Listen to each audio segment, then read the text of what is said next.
Senhor Jesus, amém, amados irmãos. Hoje nós vamos desfrutar do sábado da terceira semana do alimento diário, que tem como título O Mistério da Iniquidade, parte 2.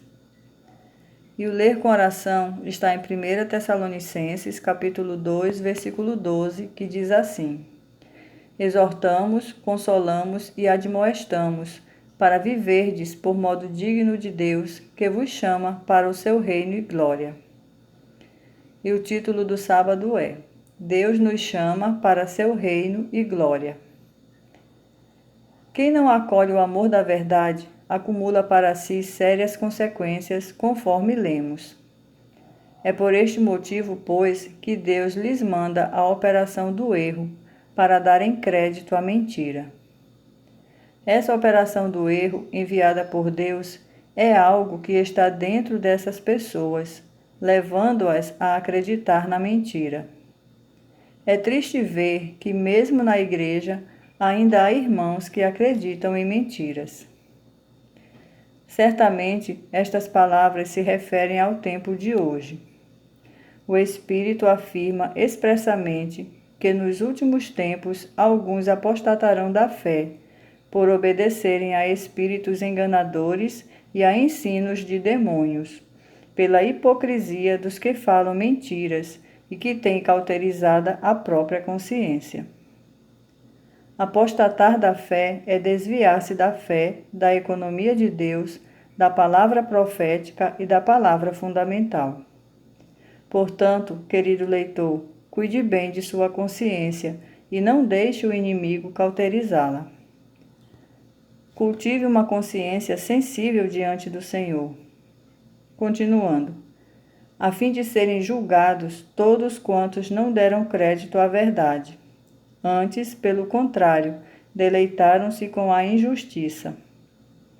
Muitos não creem na verdade, antes mudam a verdade de Deus em mentira, e aprovam os que praticam a injustiça. Ó Senhor Jesus! A palavra de correção de Paulo termina no versículo 12. A partir do versículo 13, ele fala uma palavra de encorajamento e consolo.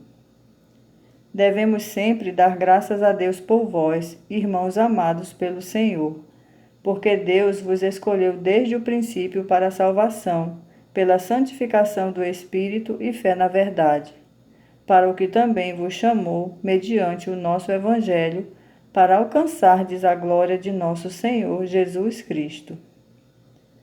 Essa passagem diz que Deus nos escolheu desde o princípio para a salvação.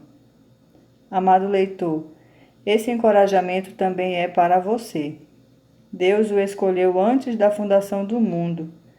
Antes de você existir, antes de haver o tempo, Deus o conheceu e o escolheu. Depois, no tempo, ele o chamou. Nunca deixe o inimigo convencê-lo do contrário. Hoje, Deus nos chama para seu reino e glória. Muitos cristãos esperam ir para o céu após a morte, mas não é esse o chamamento de Deus para nós.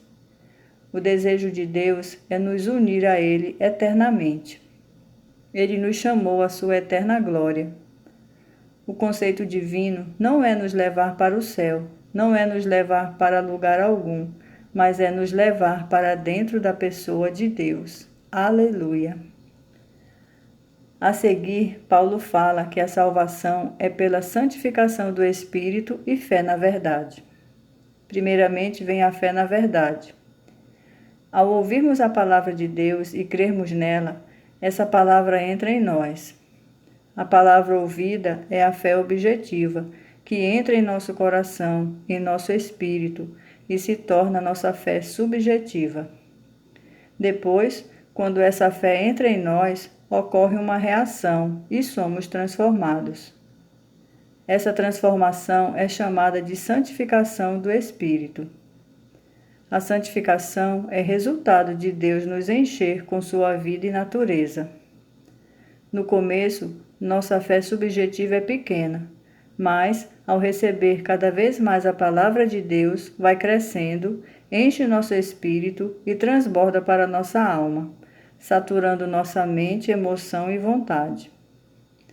É desse modo que alcançaremos a plena filiação, quando todo o nosso ser, espírito, alma e corpo, será santificado por Deus. Esse é o trabalho da santificação, da transformação do espírito. No versículo 14, Paulo usa o termo nosso evangelho, para o que também vos chamou mediante o nosso evangelho, para alcançardes a glória de nosso Senhor Jesus Cristo. Esse evangelho é o evangelho de Paulo. Isso quer dizer que esse evangelho fazia parte da vida dele, era o seu viver, sua pessoa, seu testemunho. Porque o nosso evangelho não chegou até vós tão somente em palavra, mas sobretudo em poder, no Espírito Santo e em plena convicção, assim como sabeis ter sido nosso procedimento entre vós e por amor de vós. E esse evangelho se tornou a palavra fundamental e a palavra profética para as igrejas. Que esse evangelho também se torne o nosso evangelho. Louvado seja o Senhor. Pergunta: quais são e como funcionam as duas etapas da salvação em 2 Tessalonicenses 2? Amém, irmãos? Aleluia por esse sábado, viu? Louvado seja o Senhor. O alimento diário tem como título Deus nos chama para o seu reino e glória. Aleluia! Senhor Jesus! Amados, eu e você estamos sendo convidados nesse sábado, nessa manhã maravilhosa, para o seu reino e glória. Aleluia! Na leitura do alimento diário, nós ainda vimos lá em 1 Timóteo, capítulo 4, versículos 1 e 2, que nos últimos tempos, os homens apostatarão da fé, por seguirem a ensinamentos dos demônios, por seguirem também a espíritos enganadores. A gente sabe que quanto mais a volta do Senhor se aproxima, o Satanás está sendo furioso e muitos falsos profetas têm se levantado para enganar, se possível, até os eleitos de Deus, amados. Senhor Jesus, ainda lá em Romanos 1,25, também mostrou para nós que os homens trocaram a verdade de Deus em mentira. E por isso esses homens serão julgados. Senhor Jesus, mas nós não podemos de forma alguma, trocar a verdade de Deus em mentira. Por isso esses homens serão julgados na volta do Senhor. Ó Senhor Jesus, por não dar crédito à verdade, eles trocaram a verdade de Deus em mentira. Senhor Jesus, de forma alguma isso pode acontecer, não é mesmo? Ó Senhor Jesus, ainda no versículo 13 de 2 Tessalonicenses, capítulo 2, mostra para nós, amados, que no princípio Deus já nos escolheu. Amém? Louvado seja o Senhor. E é precioso porque no princípio, mostra que antes da fundação do mundo, amados, você foi escolhido. Amém? Por isso que lá em Efésios 1,4, mostra que Deus nos escolheu nele antes da fundação do mundo. Oh, aleluia por isso, Você foi escolhido, amados, antes da fundação do mundo. Por isso que você é um privilegiado. Louvado seja o Senhor. E ainda no versículo 14, é rico porque Paulo fala sobre o nosso evangelho. Amados, o evangelho que Paulo pregava não era apenas palavras, não, mas era o seu viver. Paulo vivia aquilo ao qual ele pregava. Aquilo que Paulo falava para as pessoas era o seu viver. Eram as palavras do Senhor mescladas, misturadas ao seu viver. Por isso que isso é maravilhoso. Que isso também, amados, possa ser o nosso viver. A nossa pregação deve fazer parte do nosso viver. Oh, aleluia! Devemos ser imitadores, de Paulo como ele era de Cristo.